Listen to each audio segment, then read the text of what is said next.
NFL season starts in 1 month, 1 week, 4 days, 1 hour, 42 minutes, and 25 seconds. We ready? We're ready. Howard Balzer joins us, USA Today, Cards Wire. How you doing, bud? What's going on? You enjoying watching some real football? Yeah, two days of camp, and you just mentioned it, but my first reaction when you reeled that off was, but who's counting, right? Yeah. Hey, would you say, Howard, this is probably and you've been covering this team in St. Louis and here for so many years. Would you say this is one of the more quietest off seasons that you can remember, or this is somewhat normal? It is pretty quiet, and I think sometimes when a lot of stuff is happening with other teams, that you start thinking that every team is like that. But yeah, it has been. And in fact, today, I wrote something on Cards Wire about, Buda Baker, speaking to the team Tuesday night, a little impromptu message to the team and in their team meeting. And the one thing I mentioned was, here's a guy entering the last year of his contract, but no drama with him. And, he's just here to do his work and do what he can to help this team. And, whatever happens with his contract, so be it. But you look around the league, like you said, and you've got, holdouts or hold-ins at these other places with top players, but not the case here. And on the injury front as well, as we know, last year, I'm sure Jonathan Gannon is just happy that every time he meets with the media that no one asks him, hey, do you have any calendar or any estimate of when Kyler Murray is going to be ready to practice? Yeah. No questions, obviously, about that. It's a healthy team. They're one of, I believe they're one of only 4 teams right now that doesn't have anybody that reported to camp and failed their physical and had to be put on one of those physically unable to perform or non-football injury lists. So, John Gaines, he's a little bit limited to start out, but he's ready to go and he's not on, the PUP list. So, injury-free, healthy, obviously they all knock on wood and, hope that lasts, that lasts as long as possible. But yeah, very little drama, just a lot of guys out there. And one comment I made, guys, was that we heard this from some of the players in the last month who we got to talk to, even during the off time. And to a man, they're all saying how much they're looking forward to training camp. And I'm thinking, man, I don't know if I ever heard that, of players looking forward to training camp. Now, granted, camp isn't what it used to be, but it's still training camp. And you're still, with your team, basically, an entire day. But, this team is genuinely enthusiastic and excited about what they believe they can do to be better. And we saw today on the field, quite honestly, guys, practice ended, just about an hour ago, and it was one of their high tempo days. And they were getting after it, no helmet, no pads or any of that, but, they were getting after it. It was very high energy. And you can see that these guys are very serious about just trying to improve on a daily basis. You never talk to me. I totally look forward to training camp. Are you kidding me? That's when I got my reps in. That's when I got my playing in.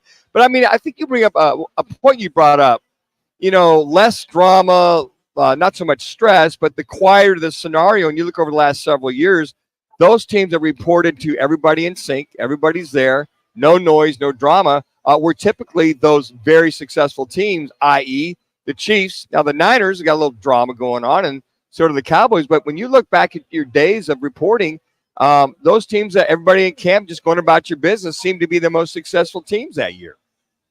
Yeah, a lot of times that's the case. There's no doubt about it. There's always going to be a certain degree of distractions, but you want to keep them to a minimum. I think back to camp 2 years ago when DJ Humphries wasn't practicing, and we were told he had a stomach illness, and yet he was standing on the sideline. And we're all going, well, if he's got a stomach illness, is that contagious? Well, we all knew that it was a hold-in, and he wasn't going to practice until he got a new contract. And when he did, suddenly his illness went away, and he was on the field the next day. Same with Marcus Golden that summer. And they concocted a story about how he dropped the weight on his toe, and that's why he missed all that time. So, yeah, it's a positive atmosphere.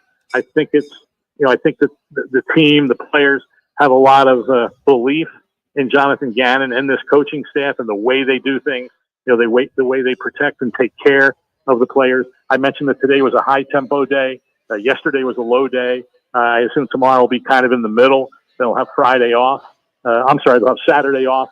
And then, of course, Sunday is a practice just for the season ticket holders, and I think they might be in pads for that practice. But they like the approach of this team, and James Conner talked about it yesterday.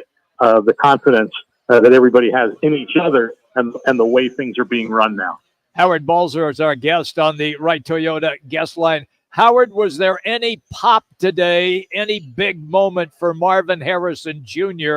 Because that is the guy that fans want to see pop right away at training camp. Yeah, there definitely was one, and there was some pretty nice plays there with all the quarterbacks. Really, there was the second and third unit played, got a lot of snaps, but the first unit did also. And there was one pass from Kyler Murray where there was a defender right there, and the ball threaded the needle perfectly, and Harrison reached up to make the catch, and that got a big roar from the fans that were in attendance. But there were some other ones too. I mean, Zay Jones made some nice plays. Trey McBride. So the ball was spread around, and a lot of guys were doing good things. And like I said, before, they were getting after it. In fact, there was a little pushing and shoving at one point on a running play where it was near the sideline, and Will Hernandez gave Wilson he came up and was trying to get right in Will Hernandez's face, which is kind of not a great thing to do when you're outweighed by that much. But teammates held him. But that was just indicative of the tempo that these guys were playing with today. Well, and speaking of tempo, what is Jonathan Gannon? What's his mantra for this camp? You're talking about back off here and heavy energy day today. Does he have any kind of a philosophy or mantra per se that he shared with you guys? Well, one of those things, he has certain buzzwords, if you will, or buzz themes, mottos, if you will. And one of them is, every day you just work to get better. And because if you're not getting better, you're getting worse. And so that's one of the messages that he mentions to us. And I'm sure he says it to the team a lot of times because we hear the players repeating it. And that's why I say that a lot of these guys are buying in because they repeat a lot of the things that he says, keeping, Paris Johnson said it a couple of weeks ago when he talked to us, or maybe it was last week. James Conner said it to us yesterday, keep the main thing. And that sounds pretty simple, but Gannon says that all the time. And now he's got the players repeating it. So I think that's his, consistent message is it's all about the work. It's all about whatever the tempo is, just get the work done and try to improve on a daily basis. And that's how you become a better football team. I'm real curious about the fan reaction now that training camp is here. I don't know if you've had much opportunity to be around fans in the stadium yet, but it seems to me that the Cardinal fan base is like over the moon with the changes that have been made and expecting this team to be in a playoff battle. I think there's probably a lot of fans that believe that, or I think they believe that there's a chance that could happen. And I don't think they're wrong on that because as I've said before, guys, if you can get to December and you have a record of around 500, well, you're in the playoff hunt. It doesn't mean you're going to make it, but you do well in those last 5-6 games of the season. And heck, you can get into the playoffs with a 9-8 record. So I think that you can compete for that. But I think the one thing is, I think the fans, they see what has been done these last 2 years. They see the improvement in the roster. Jonathan Gannon made a comment yesterday of what a good job Monty Ossenfort has done. He says, because right now you can't pencil in 53 guys who are going to be on this roster. Granted, you can make a list of a lot of guys are going to be on it, but there's a lot of competition for backup jobs. And I think that's indicative of how the depth has been built on the roster. And I think a lot of fans see that. And obviously they're enthused by the addition of Marvin Harrison Jr. Certainly, I don't know if the fan base is ever going to be sold totally on Kyler Murray until they really win big. But, those who do believe in him, it's certainly a positive that he's available and healthy and hopefully will stay healthy for the season. So I think the fans see all that and they have optimism that this team will at least be better than they have been the last 2 seasons when obviously they only won 8 games. The crowd wasn't huge today, but it was vocal, and I'm going to be real interested. And, of course, it's a weekday. I'm going to be real interested in what it's going to look like on Sunday on a weekend and with the season ticket holders, what kind of crowd they're going to get for that one. I think it's intriguing. You brought it up there. Aside from Marvin Harrison Jr., Darius Robinson, and Max Melton, the top picks, you got 4 third-rounders that could be very much incorporated. You talk about competition in reference to we may see a lot more rookies playing a lot more football than we have in the past with this Cardinals team. Well, no doubt. And, hey, look how many rookies played last year. And some of that was because of injury, but there was a lot of rookies that played last year. And this year you have even more rookies that are on this team. And so you're expecting a lot of those guys to play a lot. You're also expecting the guys who played last year as rookies to take that jump from year 1 to year 2. And the 2 guys I point to in that department are Garrett Williams and B.J. Ojolari. 2 important positions on that defense. The one in the edge rusher and Ojolari, and Williams wherever he's going to be. He could be on the edge, on the outside at times, at corner. At times he could be in the slot, but he's going to be on the field a lot. And so when you look at guys like that and what they might be able to do in their second year, Dante Stills, who ended up playing a lot last year because of injuries on the defensive line, he should be a factor. So yes, there's a lot of first and second year guys on this team. And here's a number. I was just chatting with Kelvin Beachum in the locker room after practice, and I said, I don't know if you realize this. I asked him, how's it feel to be the elder statesman on this team? He's one of only 3 position players on this roster that is 30 years old or more. Now, there's 2 special teamers, of course, Matt Prater and the long snapper Aaron Brewer, but only 3 position players. And that's Beachum. Dennis Gardeck will be 30 on August 9th.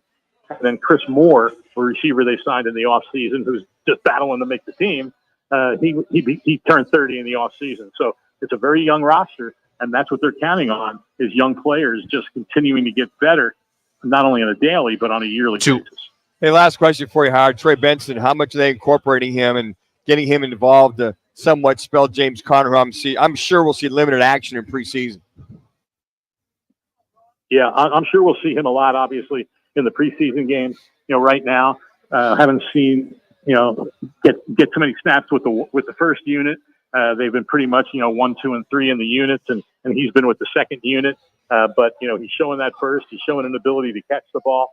But I think you're 100% when the preseason games come around, which believe it or not, is only, 2 weeks from Saturday is the first preseason game. And I'm sure he's going to get the ball a lot, I would think. Maybe not. Well, he's going to play a lot. We'll see how many times he gets the ball, but I'm sure he's going to get those preseason opportunities. And that they have plans for him to, not replace James Conner, obviously, but take some of, keep James Conner fresh. I mean, he'd like to be out there every play, but he also realizes where he's getting in his career that the way to, have more longevity is to, not be out there as much. And if Benson can get out there and do some of the things he can do, but also have the explosiveness that he's able to have running the football, then that's just going to make the overall offense better. And if it keeps James Conner fresh, then that's an added plus. Thank you, Howard. Appreciate your time. Talk to you next week. All right, next week, of course, I'll be in Canton for the Hall of Fame weekend. Looking forward to that again. So I'll be talking to you from football heaven. All right, wait. Well, yeah. Thank you for allowing us to do that next week. We'll look forward to that. Thank you, Howard. Howard Balzer. Follow him on Twitter, HBalzer721, part of Cards Wire at USA Today.